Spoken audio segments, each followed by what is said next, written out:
Hey family, welcome. Sergeant Dorsey Speaks live at 5. So the the gremlins are starting early, you guys. Some of you who jumped in right away know that this is my second start. We had a false start there. Hey Barry, what's up? Thank you for jumping back in with me so quickly. I yeah. So come on in, have a seat, and do as I do, which is share this on your timeline so that folks can hear us talking about the things that I'm going to be talking with you about today. And of course, hashtag tell a friend, right? You can share this on your timeline, and for those of you who are more tech savvy than me, you can create a watch party. I don't even know what that means, you guys, but I'm gonna just say, go ahead and create that watch party, and you can invite folks to join us that way as well. So while I share this on my timeline and ask you to do the same, and then more importantly, as I put my phone on vibrate, get my notes, let me say thank you to those of you who are here. And there's a lot of stuff that's bothered me today. And so I'm just going to start right with Debbie. Listen, girl, I got your message over there in IM. Hey, Lisa. Hey, Robert. I don't know if it was when you sent me that message, Debbie, that it kicked my camera off or what, but I'm going to go ahead and start off speaking, Debbie, about that whole whistleblower thing that's going on right now, you guys, with little Tink Tink. He's working mightily to prevent some information from being made public by way of, there's a whistleblower. You guys have heard me talk about, hold on. You've heard me talk about my book that's coming out, right? Black and Blue, The Creation of a Whistleblower, where I talk about, what it is to be a whistleblower. And listen, this is not for the faint of heart, folks. When you come out and you speak out about improprieties and things that, could be criminal in nature, you better be ready for it. I also had a Facebook family member who reached out to me and asked me about what to do, some next steps, because they were having some issues at work. And so what I said to them is what I did, what I'm talking about in my book, The Creation of a Whistleblower, what it is that you should be doing, what you need to know.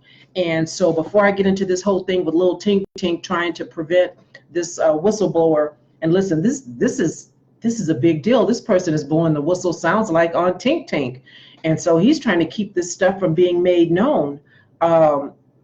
Person followed all the procedures, which is what you should do if you think you are being, first of all, if you know something that you want to report that may be wrongdoing, inappropriate, you need to follow the internal process. You need to do all of what your employer would ask of you to do before you go outside, so that they can never say, I didn't know, they didn't tell me. If I'd only known, I would have taken some action. And so that's kind of what happened, with me at LAUSD. And so forgive me if I start hopping around, but that was what I did with LAUSD. I started internally. Now listen, I started internally because I knew that they had no intention of addressing my issues. Hey, Roderick. And hey, Michael, I don't know if it's allergies. I don't know if it's the lights, dude. I don't know what this is, but only when I'm here with you guys do I have to have a tissue or something close by. But anyway, so I started internally making my complaint known once I told them what I thought was going on that could be potentially illegal and certainly problematic for the Inspector General over at LAUSD. So I went internally. But the other thing that I did, and I suggest this to anybody and everybody, you need to know this, is you have to file a complaint with Department of Fair Employment and Housing, DFEH. And you need to do that right away, because it takes Fair Employment and Housing over a year or about a year before they do their investigation, which really, I don't even know if that's what you could really call it, but that's what they call it. There's something that they do. And so they do all of that, and then they will send you a right to sue letter. You need this right to sue letter if you're going to go into litigation. And so if you are the victim of, if you are a whistleblower, if you are being retaliated against for bringing misconduct, possible criminal activity, violation of policy to someone's attention on your job, and then they come after you, you need to document. You need to create a paper trail to show not only that you made a complaint internally, but what happened to you after you made that complaint. And so those are the kind of details and things that I share in my book. So I'm not going to give away too much right now. But again, Black and Blue, the creation of a whistleblower. Can't buy it just yet because I haven't gone to trial. For those of you who are new and are just joining my saga, LAUSD continues to get continuances one way or another. And so I've just got my third continuance in July. They continued my case this time until August of 2020. So yeah, I'll be here in August 2020, I'm assuming. My Lord says the same. And so we'll go to court in August 2020 unless they get another continuance. I don't care how long they continue my case out, because this is what they do. They try to wear you down. And listen, everybody that was involved in my case has either been fired, their contract wasn't renewed, they were asked to go, forced to resign in lieu of termination, forced to resign in lieu of termination. And in the case of Michelle King, she died. She died of cancer. So everybody who was involved in my case is gone one way or another. Now, the good thing about my case is that we were able, hey, Marie from Oakland, my attorney was able to depose the people that I refer to as the unholy trinity, the three people that were really coming for me. We deposed them. And while all three of them are no longer LAUSD employees, the Inspector General is gone. He's now wreaking havoc over in Albuquerque, New Mexico, is what I heard. I don't know if Albuquerque City Council really did their due diligence before they hired him, because he left a trail of death and destruction over here at the LAUSD. But nonetheless, listen, if they like it, I love it, right? But so that's where he is. Frank Kabibi was shown the door unceremoniously, but he got picked up over at Amtrak as a senior investigator after having been the Deputy Inspector General for the Los Angeles Unified School District. And then Amtrak showed him the door as well, because somehow they found out about what he did to me and others. Don't know how they found out, but anyway, he's gone. And then Jorge Urijo, my immediate supervisor, who was the instrument by which Frank used to beat me over the head, well, he just upped and retired after 5 years. So they're all gone, but my attorney deposed them. So we have their statement. And if they disappear, or if, God forbid, they should leave this earth before August 2020, then, we'll just read into the record the stuff that they said when they were deposed, which really is just nonsensical. And it is just bananas, because it doesn't make any sense. And they can't refute the mounds, the reams of documentation that I have in my suitcase, where I keep all my documents, before I gave them to my attorney, because now he has them. So listen, being a whistleblower is not for the faint of heart. And so now there's somebody in the intelligence community who has filed a complaint about something that was very troubling that Lil Tink Tink did or said over a telephone conversation, and they heard it before he stopped letting people, be in the room when he's talking to, his side piece over in Russia. This person went to the Inspector General to report it, which is what they were supposed to do. And then the Inspector General was supposed to give this information to the Director of DNI, and the DNI was supposed to give it to Congress. Well, the DNI guy, the acting director over DNI, said, White House told me don't tell y'all nothing about this, so my lips are sealed. Now, I don't know how this thing is going to play out, because I don't know how it's going to play out. But you can imagine, if this kind of foolishness is going on at that level, you could only imagine the kind of foolishness that I am dealing with, had to deal with at the LAUSD. level, because I worked in the office of the Inspector General. My office was the one responsible for investigating whistleblower complaints. And when the Inspector General at the LAUSD is the suspect, if you will, is the one who's cutting up, according to me, then the superintendent, according to LAUSD policy, according to their website, the superintendent, Michelle King, was supposed to conduct an investigation into my whistleblower complaint and into my allegation of potential criminal activity by the Inspector General. She did not.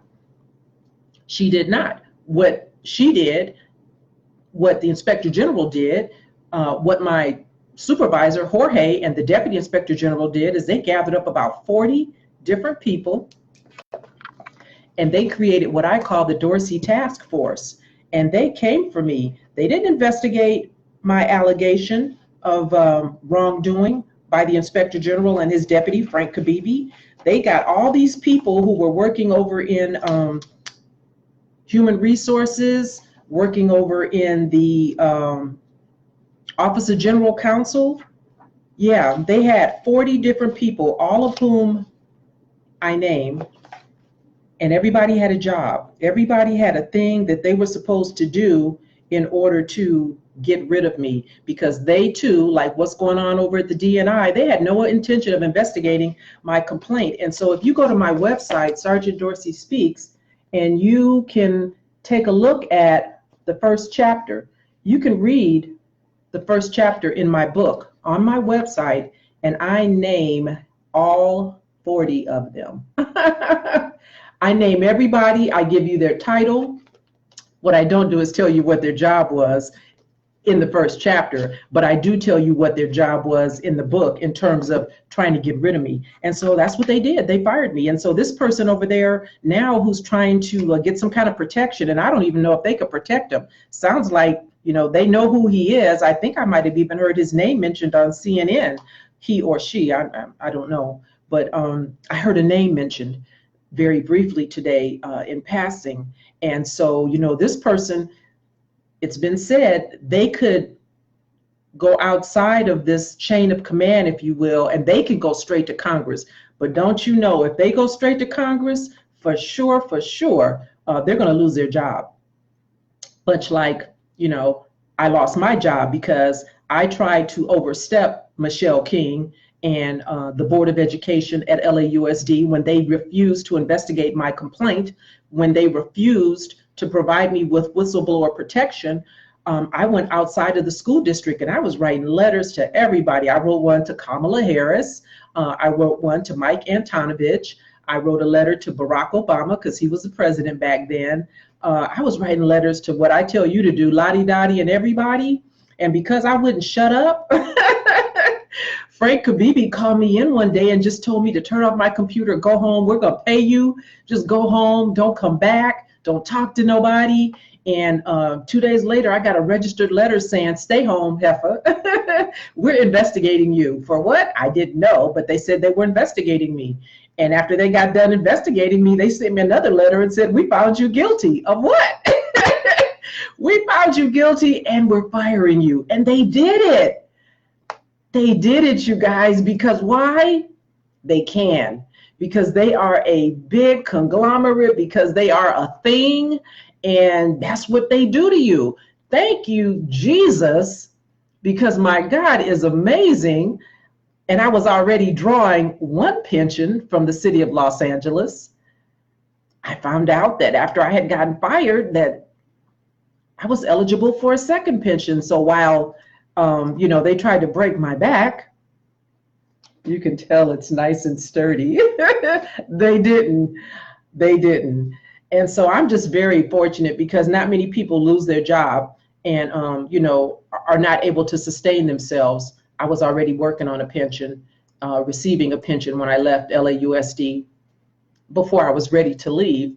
But because I'm a little older than I look, hence the gray hair, and because of my time on the job, I was eligible to draw down on a second pension. So too bad, too sad, Frank Kabibi, that you didn't get a second pension, sir. You meant to do me harm, and my God turned it into good. So I'm very lucky. I'm very fortunate. And I know that that is not the path for most people. But I'm going to just tell you, you know, a closed mouth don't get fed. And if you let somebody mistreat you initially and you say nothing, then you can never say nothing, is how I see it. So if you are willing to take that fight on, roll up your sleeves, straighten out your back and get ready for a fight. Be ready to go the distance. Know that they're going to try to wear you down. Know that, you know, it's going to be tough, and just get ready.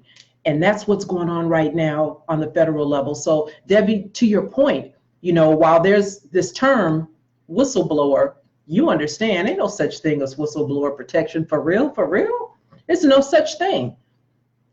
But nonetheless, if you feel you have been victimized, if you feel you are being retaliated against, do not allow them to just get away with it. Fight them, have your day in court, and then let a jury of your peers decide whether or not you need to be made whole. Because listen, like I said, this is the third continuance on my trial. I have made it clear to my attorney. We've had a couple of settlement hearings, and I've made it very clear to him that after he gets his part, right, and after his fees are paid for, what's left over for me needs to be enough that I never have to touch another steering wheel. So unless LAUSD is talking about that kind of coin, then I'm not going to settle. I'm going to go to court, and I'm going to sit before a jury, and y'all know how I can cut up.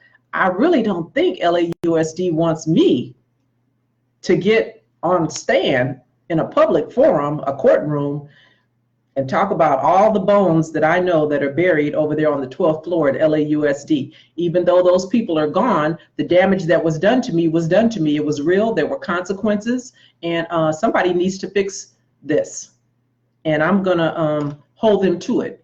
So again, hey, Ruben, thanks. I appreciate that. If you decide to take on this fight, know that it'll be like one you've never had before. But listen, if I did it and I share with you the things that I'm doing, the things that I've been through, only because I want you to know that there is life after all of that nonsense, that you too will be fine. You too will be fine. It might take some time. And, you know, this is not unique to, you know, my situation or any other for that matter, because, you know, you can see where people have been involved in situations, and, you know, by the time it comes to trial and goes to court, it's years, right? It's years. So anyway, that's that. For those of you who are new to Sergeant Dorsey Speaks, welcome, welcome. I'm a retired LAPD sergeant, 20 years in patrol. I come to you every week on Thursday, 5 p.m. Pacific, 8 p.m. on the East Coast, just to talk to you guys about what's going on nationally with police, mostly, sometimes other things. And just to give you my perspective as an LAPD insider, as someone who understands the lingo, the code talk, the double speak that police chiefs, deputies, and deputy chiefs and sheriffs and commissioners will put forth in a public setting to try to throw you off the track. So we do this every Thursday. I hope you will join me. For those of you who haven't had a chance to check out my podcast, it dropped on Tuesday, Sergeant Dorsey Speaks, on the podcast platform of your choice, iHeart, iTunes, TuneIn, Spreaker, Stitcher, Spotify. I'm everywhere. Just Google Sergeant Dorsey Speaks. And then check out my YouTube channel, because you'll find things on my YouTube channel that you won't see on Facebook, you won't find on Instagram. I've started to share with you little video clips, because I've been appearing on this network. It's called the Law and Crime Network, and they showcase trials that are going on real time. And when I get a clip back, I put that clip up on YouTube just so you can see what went on that day. And I'll talk a little bit about one of the trials that we were commenting on Monday. I will be on the Law and Crime Network in the morning at 6 a.m. Pacific time, 9 a.m. on the East Coast, with Jesse Weber. I believe his segment is called The Morning Docket. And we will be talking over the next 3 or 4 Mondays for sure about whatever trial it is they're showcasing. And so be sure and subscribe to Sergeant Dorsey Speaks YouTube channel. Also, for those of you who may not know, I now have a Cash App for anyone who wants to support my efforts. I appreciate those of you who have been doing it thus far. Sergeant Dorsey Speaks is my Cash App, and you can go there and support the show if you see value in what it is that I say and understand that there's nobody like me. You guys know I'm like a unicorn, right? So I appreciate you in advance. Now, let's get to it. I want to start off by giving you a quick update on the Amber Geiger trial because just a couple of days ago, the judge denied a change of venue. So that trial will be held in Dallas maybe next week. And I'll keep you posted. I've got some folks on the ground there that are going to fill in the blanks for me, the things that I can't get here because they're there, and I think they may even try to attend. So as I know, I'll share with you. And then let me just jump right in and talk about this situation over in Philadelphia.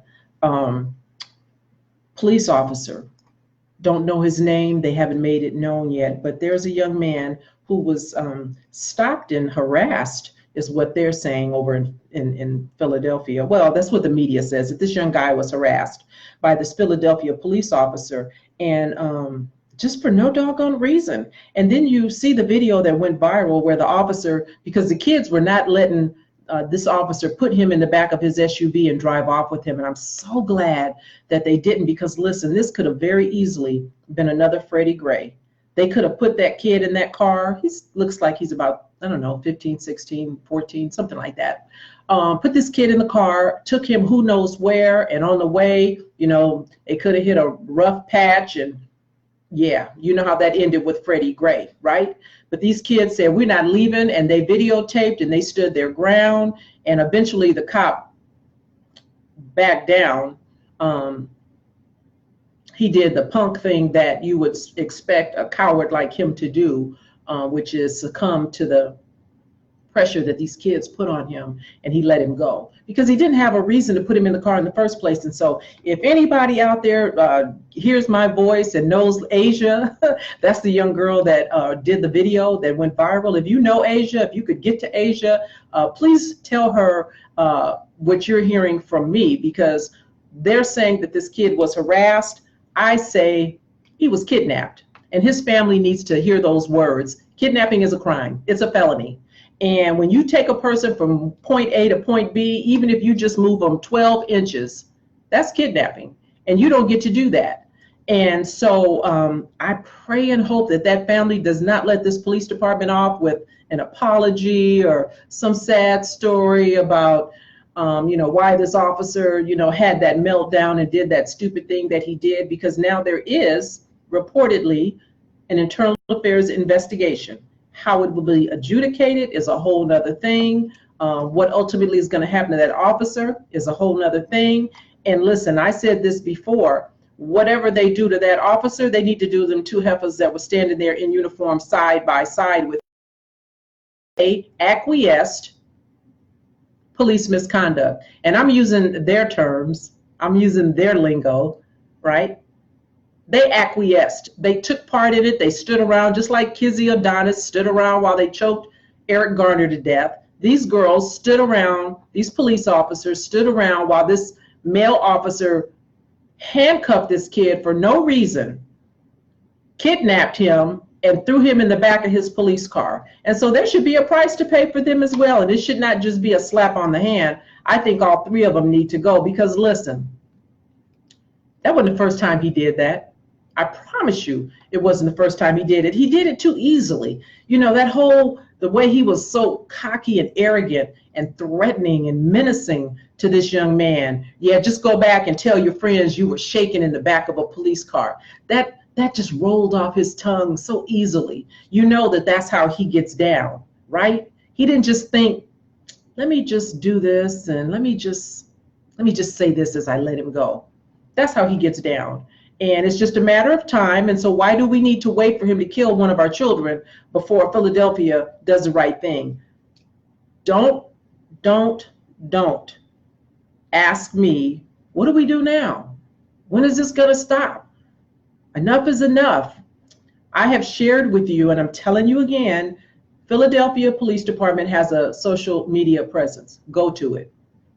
I made it very easy for those of you who are on Facebook with me because I shared the link in my post where I was, I tagged Philadelphia PD and said, this was not harassment, this was kidnapping, because I want them to see it. And so please go to their Facebook page and tell them what you say to me in the comments section so that they understand we're watching, so that family understands that they're being supported, because they may not have the words either. And that is exactly why I come to you every week now and talk about these things, because I want to give civilians who are victims of errant police officers the words when they're talking to a police chief about what it is that they want done, so that they understand that when one officer stands by and allows another officer to engage in police misconduct in their presence,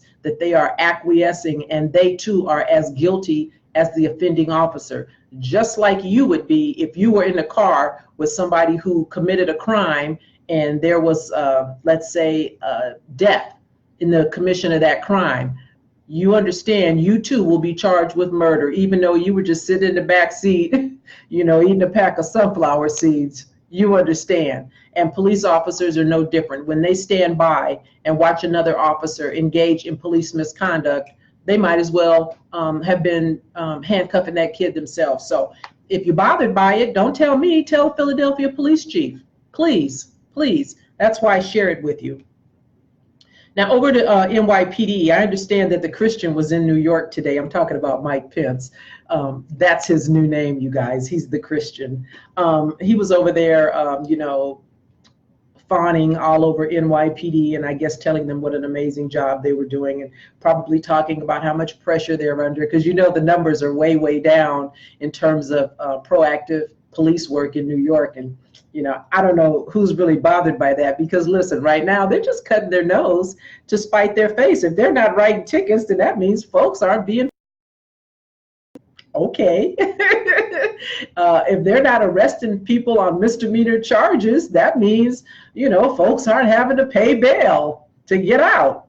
Okay. So I'm all for it. Continue to not arrest people, continue to not issue summons, continue to not write tickets over in the NYPD. Why don't you? And while all that's going on, they got another segment of NYPD, because it's a gazillion of them. I saw somewhere today, I don't even know if this is true, there's 36,000 NYPD officers. But anyway, another one stubbed his toe over there. There's an officer by the name of Ishmael Bailey. He's 36 years old. He's a 12-year veteran on the NYPD. And little Ishmael got involved in a little bit of possession and sale of narcotics, apparently. He's been charged not only with possession and sale of narcotics, but conspiracy, bribe receiving as a public servant, and failing to perform his duties as a public servant. And so if you can't tell by the name, Ishmael Bailey is a brother man. I think they'll figure out what to do with him. It's reported that, he was supplementing his income, clearly. I know it's expensive to live in New York. I visit, quite often because my skate crew is there. Sexy Kitty Skaters, what's up? Yeah, so when I go to New York and stay with my skate wife, Christina, AKA Black Dynamite, what's up, Christina? I know it's expensive. And I guess $93,949 a year is not enough. And so that's what Ishmael was reportedly making in 2019. And it's not even over yet. He was at $93,949. And even with that, he still found the need to have to sell drugs. So yeah, he's got some explaining to do. Now, I don't know what's going to happen with him ultimately, but you understand he's been relieved and all of that. And he's been arrested and blah, blah, blah. And, we'll see what happens. And so, like I said, while all that's going on, the NYPD, they're over there bellyache in the mouth, and his minion are complaining because they say that now there are increased complaints about NYPD officers from the public. And they say the problem is, listen, it's transparency. Because if they weren't being so transparent about, what they're doing, then they wouldn't have all these complaints. People are just coming out of the woodworks and complaining for no reason at all to the Civilian Review Board. That same Civilian Review Board, CRB, that said Daniel Pantaleo has to go. Well, they're getting a lot of complaints, and it says that complaints are up now 19% since last year. And the brass, that means their command staff, they say that, this is because of their transparency. So I don't know if the brass is saying this because they're like, so does that mean that they don't want to be transparent, that they want to work in the dark again? I don't know. But the Civilian Complaint Review Board has received 5,236 complaints so far in the fiscal year 2019. And they say that that's up from 4,300 last fiscal year. So remember, Civilian Review Board, that means that they're not sworn. That means that they're not beholden to Commissioner O'Neill. That means, when they find out about some stuff, yeah, they're getting it done. Unlike the police commissioner over there, right? So, yeah, brass is not happy. And listen, I say all the time, you understand every police commissioner was once a cop, every police chief was once a patrol officer. And so, when they clutch their pearls and act like they're surprised by some of this stuff that's going on, they're not surprised because Commissioner James O'Neill told us that if he were Daniel Pantaleo, he might have choked Eric Garner to death too. He's not sure. So they understand how their officers get down, and that's why they shield them. That's why they protect them. That's why they condone, in some instances, not wholesale, but in some instances, misbehavior, because they were once one cutting up. And so what's going on, and one of the reasons that the Civilian Complaint Review Board is getting so many more complaints is because now it's reported that the officers over there in New York, and if you don't know, ask for this, but whenever you have a public encounter, the officers are required on the NYPD to hand out a contact card that identifies themselves, and it provides information about how to file a complaint. So listen, if you're doing the right thing, I don't see a problem with you handing out a card. We used to do that on the LAPD. You give out your business card, whether someone asked or not. You're doing the right thing. What's the big deal? There is something that went into effect in October, and I guess it's October of last year, and it's called the Right to Know Act. And it's because of this Right to Know Act that officers are now required to pass out this contact card. So that's going on in New York. And then on a sad note, let me talk a little bit about this, because there was a police officer over in Tuscaloosa, Alabama, by the name of Darnell Cousette. He's 40 years old, 13 years on the department. And I guess a few days ago, he was responding to a tip on a suspect. He's 20 years old. His name is Luther Bernard Watkins, and he had some warrants out for his arrest. And Darnell went to the residence where this 20-year-old kid was said to be, and the kid wound up shooting and killing him.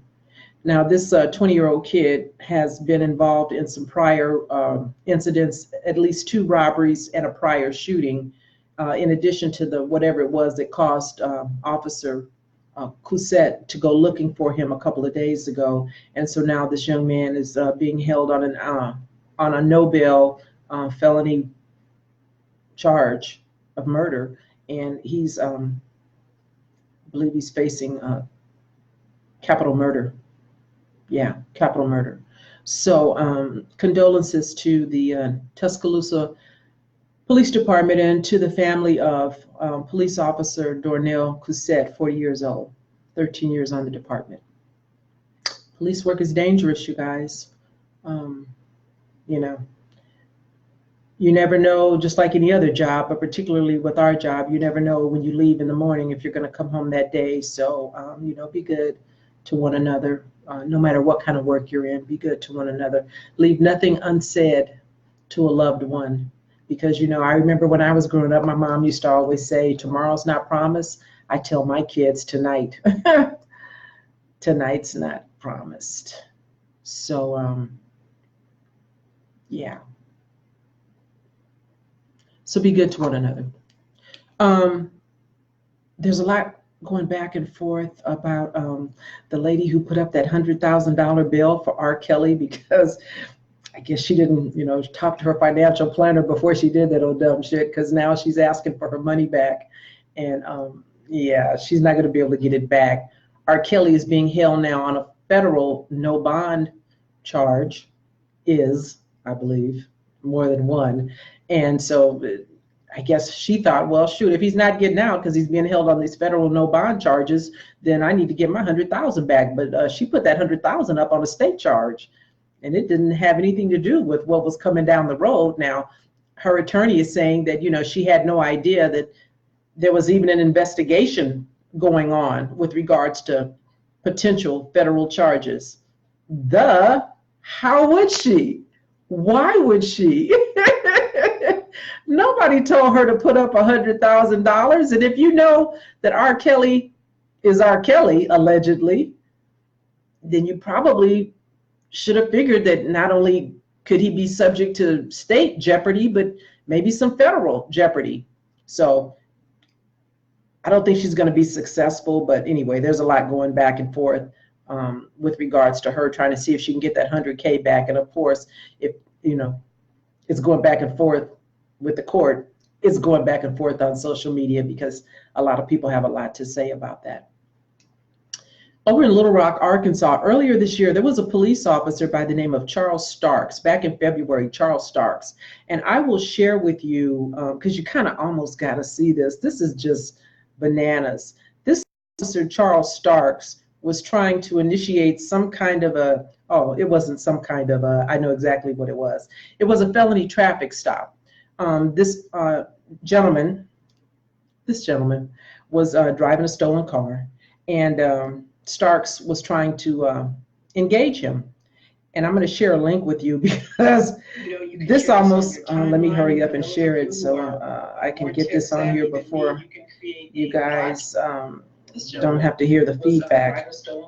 But anyway, so what happened is that Charles, Officer Charles, was trying to prevent this guy driving this stolen car.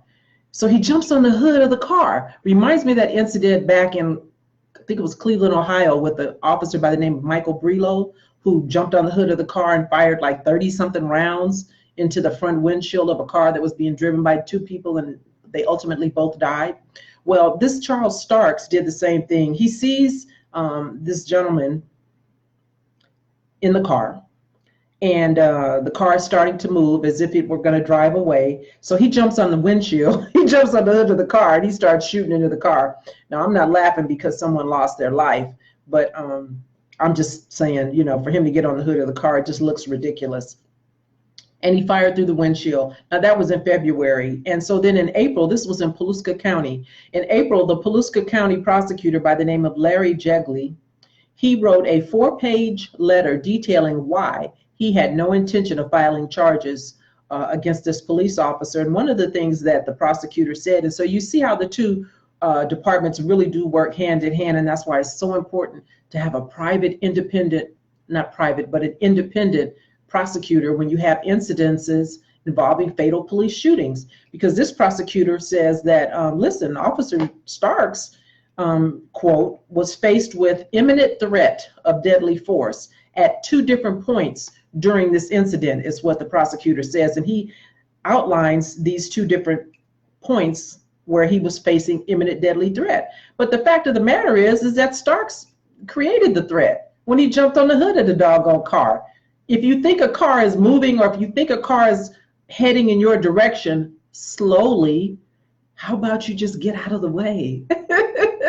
What a novel idea. How about you just get out of the way rather than just start firing rounds through the windshield to stop the car, like we saw some deputies do here in Compton about I don't know, 6, 8 months ago, right?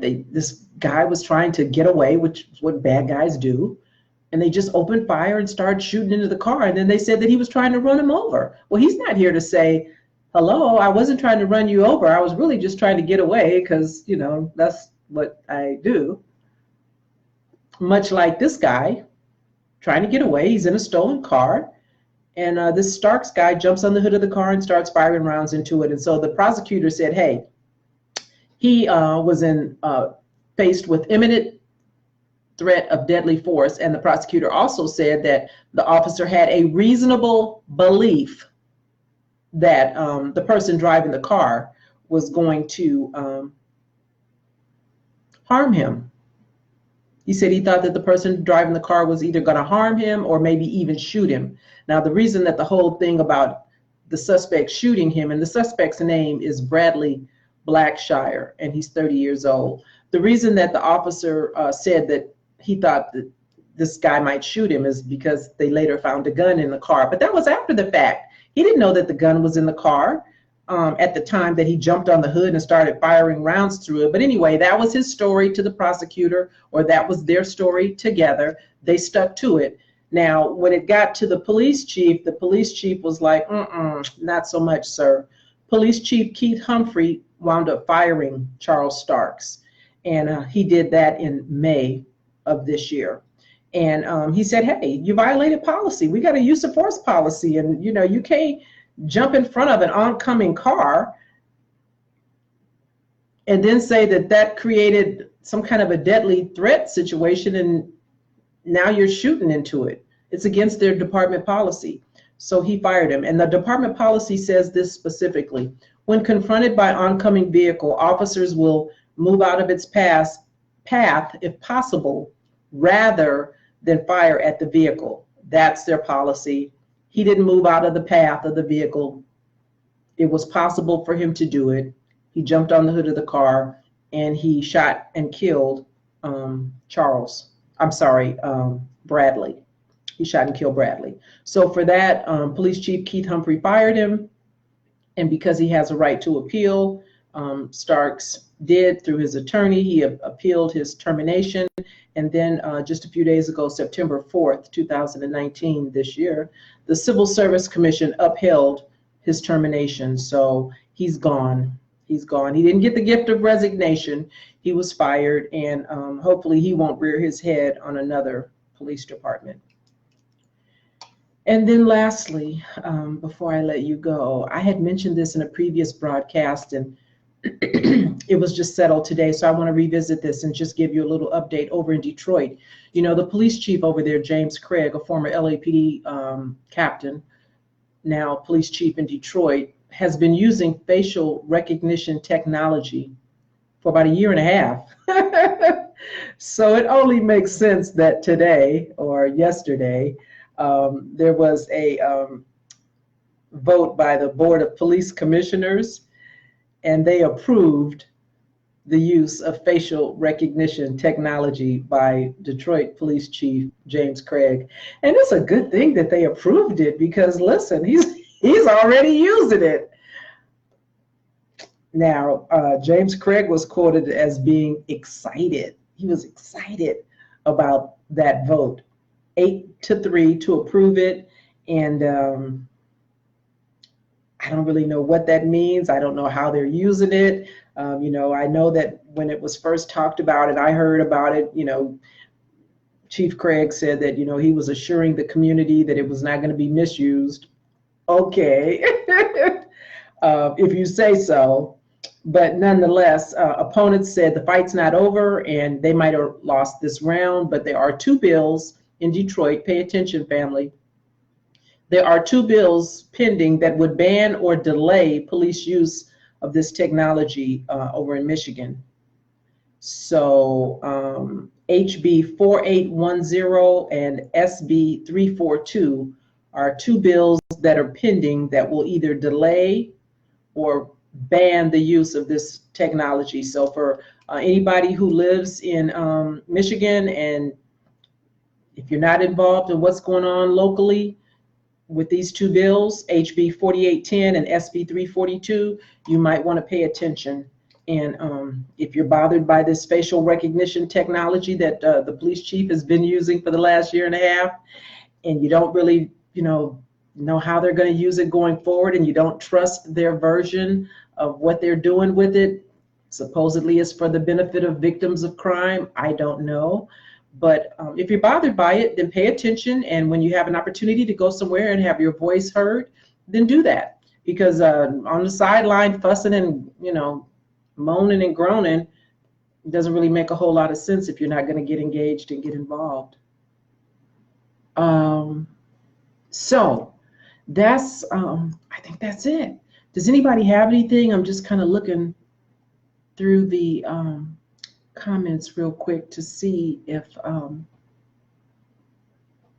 there's anything that I need to address that I've missed. If not, you can always reach out to me through my email, sergeantdorseyspeaks@gmail.com. You can visit my website, www.sgtcheryldorsey.com, and you can go to the contact button and reach out to me there. Of course, my Facebook family, you can just get in my IM, and subbies, we'll talk in the comments. I didn't say hello to my YouTube subbies. I'm sorry that I am a little tardy in acknowledging you guys, but I too appreciate all of your engagement, all of your commentary, all of your support, all of your encouragement, all of your interest. Thank you to my YouTube subbies. I appreciate you. And till next week, you guys, unless there's something that jumps off and I need to come back because of some late breaking news, I will, I'll see you next Thursday. Till then, be good, be safe.